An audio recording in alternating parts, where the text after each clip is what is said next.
Bonsoir à tous. Bonsoir David. Et c'est un honneur d'être avec vous ce soir. Moi, c'est Naomi et je travaille pour chez Queen Afrique dans la médiatisation. Et la dernière fois que qu'on s'est parlé, je crois qu'on s'est vu, c'était le jour de votre participation dans la journée internationale des forêts où Monsieur Ulrich Tsapi parlait du charbon écologique. Mais avant qu'on en parle, j'aimerais vous donner la parole aussi. Ok, merci pour la parole. Moi, c'est David Kishi. Je suis président du club Bioforest qui a collaboré récemment avec la structure Charles Prime Africa pour organiser la journée internationale du forêt. Et je viens de finir ma licence en gestion des ressources naturelles dans la filière biodiversité et forêt. Et présentement, je me spécialise en master en gestion de la biodiversité. Donc, c'est un peu ça. Merci, David Kichi.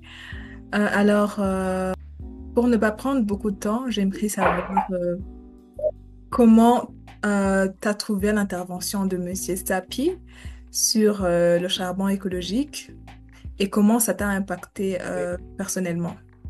Par rapport à l'intervention de Monsieur Tiapi du Cameroun, Mhm. ça a vraiment été vraiment très bien parce que là, déjà en amont, on pensait déjà comment est-ce qu'on pourra organiser certaines initiatives qui pourra euh, lutter contre la déforestation et améliorer la protection de l'environnement. D'où, après avoir suivi l'intervention de Monsieur Tiapi, on a vraiment eu certains éclaircissements, surtout par rapport au charbon écologique. Ça nous a encore ouvert l'esprit et ça, on a vraiment eu cette conviction que la réalisation de projets comme la production de charbon écologique aura vraiment un impact fort dans la réduction de la déforestation. Et quand on lutte contre la déforestation, on protège indirectement certaines espèces parce que quand on détruit les écosystèmes forestiers, il y a une faune qui réside, qui habite, ça constitue l'habitat de beaucoup d'espèces.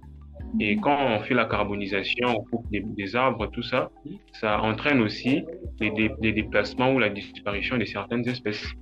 Donc, c'est là vraiment que j'ai trouvé la pertinence de s'est lancé vraiment dans ce genre d'initiative.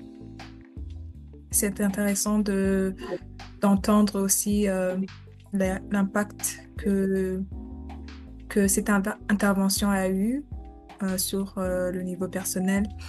Et sur cette note, en tant que président du club Bioforest, j'aimerais aussi savoir s'il y a un changement, un impact que vous avez observé dans votre club Bioforest après l'intervention sur le charbon écologique, l'utilisation du charbon écologique. Ok, par rapport à ça, juste après la journée internationale du forêt, et on a eu à entendre plusieurs intervenants et nous sommes attelés plus sur l'intervention de Monsieur Tiapi parce que c'était pour nous une chose très pertinente dont on a résolu à l'issue de cette activité de s'élancer dans la production de charbon écologique. Et présentement, au niveau de Bioforest, nous sommes en train de faire des expérimentations concernant le charbon écologique. Donc récemment, nous avons eu à faire un essai où on a utilisé certains mélanges avec des déchets organiques biodégradables. On a aussi utilisé le liant comme l'argile comme liant. Et c'était notre première expérimentation.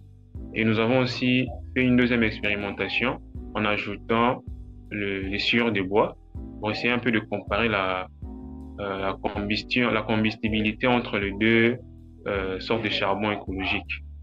Et nous continuons toujours avec l'expérimentation. Prochainement, nous allons maintenant utiliser la farine de manioc comme liant pour comparer entre ces deux liens, qu'est-ce qui est plus efficace et qu'est-ce qui est encore plus écologique et bénéfique. Donc, c'est déjà ça un fort impact parce qu'auparavant, nous n'avons pas encore eu à faire ce genre d'expérimentation. Et présentement, nous sommes en train d'expérimenter.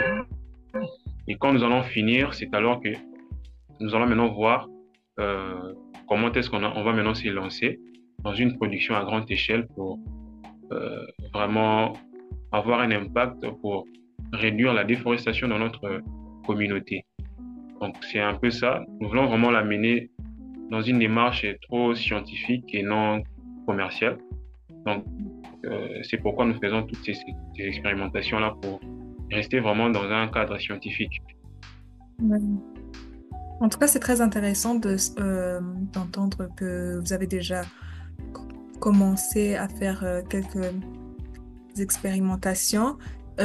Juste une question par curiosité, j'aimerais savoir, vous êtes à combien? Vous faites ça, c'est tous les membres du club? On ne sait pas tout directement parce que nous sommes quand même en grand nombre. Mhm. Il y a certaines personnes qui sont là. Nous étions à 10. Donc, c'est un peu ça. Nous n'étions pas, tout le monde, on n'était pas présent. Mais sinon, nous rapportons auprès des autres qui ne sont pas là certains détails de la façon dont nous avons procédé pour que nous puissions tous être mis au parfum. Ouais. Ok. En tout cas, c'est vraiment intéressant et courage à vous. Quel conseil pourrais-tu donner aux jeunes qui souhaitent s'engager dans la préservation de l'environnement? Ceux qui pourraient être intéressés par des interventions comme celle de Monsieur Tsapi. Donc, pour les jeunes, je les encourage en tout cas de s'y lancer dans le domaine de la protection de l'environnement parce que, comme nous les connaissons tous, nous faisons face à certains enjeux tels que les changements climatiques et ça demande à ce que nous puissions avoir beaucoup de gens impliqués dans le domaine. Et surtout la jeunesse avec l'énergie qu'on dégage, nous pouvons vraiment apporter une pierre d'édifice dans le secteur. Donc, c'est un peu ça. Et par rapport à ce genre d'initiative, j'encourage à ce que que les jeunes puissent commencer avec ce qu'ils ont. Donc, il faut vouloir commencer petit, avec le moyen de bord, parce que si on se mettait à reporter toujours ou à attendre que le cadre soit propice, je ne pense pas qu'on peut quitter les paroles en action. Donc, c'est un peu ça. Et j'encourage vraiment parce que nous pouvons aussi produire ici, mais c'est une problématique qui est vraiment grande et on a vraiment besoin que beaucoup de gens se lancent dans ces domaines pour que nous puissions vraiment réduire vraiment cette demande en énergie du bois qui vient de la forêt. Donc, même s'il y a des gens qui produisent, mais il y a toujours le problème qui persiste.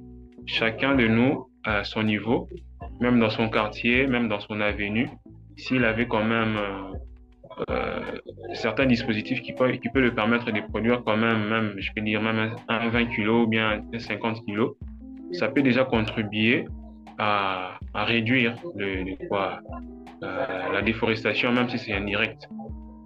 Oui, oui. En tout cas, tu as tellement raison. On peut tous y contribuer, même dans les peu qu'on peut, les jeunes.